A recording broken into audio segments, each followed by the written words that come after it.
High everyone, welcome to my mini blog. तर आजचा हा व्हिडिओ फक्त आणि फक्त मनोरंजनासाठी आहे. कोणीही पर्सनली घेऊ नये, इवन माझा नवरासुद्धा. तर आज जेव्हा स्वयंपाक बनवायला गेली तेव्हा बघितलं की फ्रीजमध्ये थोडेसे वांगे, थोडीशी पानगोबी, थोडेसे तोंडरे आणि 3च टमाटर उरलेत. तर म्हटलं चला मस्त छान त्याचीच मिक्स भाजी बनवूयात.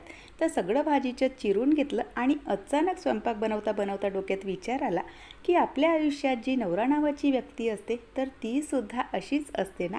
आता तुम्हाला प्रश्न येईल नेमकी कशी, तर चला सांगते. तर जी नवरा नावाची व्यक्ती असते तशी तर एकदम मस्त छान भन्नाट पर्सनॅलिटी असते. पण काय कोणास ठाऊक कधी कधी त्याला काय होतं, कधी त्यामध्ये सासूचा आत्मा येतो, कधी नंदेचा आत्मा येतो, कधी मोठ्या जाऊचा आणि कधी लहान जाऊचा. म्हणजे सगळ्या सासरच्या व्यक्तींचे चेहरे आपल्याला त्यामध्ये बघायला मिळतात. आता बघा, मुलगा सगळ्यांचा चांगलाच असतो, भाऊसुद्धा सगळ्यांचा चांगलाच असतो. पण काय कुणास ठाऊक जेव्हा तो नवरा बनतो तेव्हाच त्याचं रंगरूप अचानक कसं काय बदलतं.